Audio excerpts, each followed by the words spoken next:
অসম পুলিচৰ physical test পাছ কৰিলোঁ।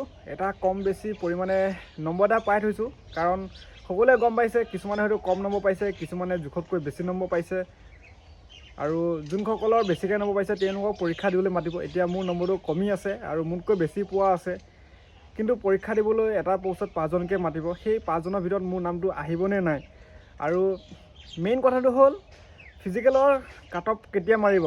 যিহেতু ফিজিকেল টেষ্ট পাছ কৰিলোঁ, কাট অফখন কেতিয়া মাৰিব, পৰীক্ষা দিবলৈ নাম যদি আহে ভালকৈ পঢ়াত মনোযোগ যাব। যদি এতিয়া বৰ্তমান কাট অফটো অহা নাই, কাৰ পৰীক্ষা দিবলৈ নাম আহিছে, সেইবাবে মানে কনফিউজ হৈ আছোঁ, পঢ়োঁ নে নপঢ়োঁ। আৰু যদিও পঢ়িব মন গৈছে, কিতাপখন মেলোঁ, সেইটো কথাকে চিন্তা বাৰে বাৰে।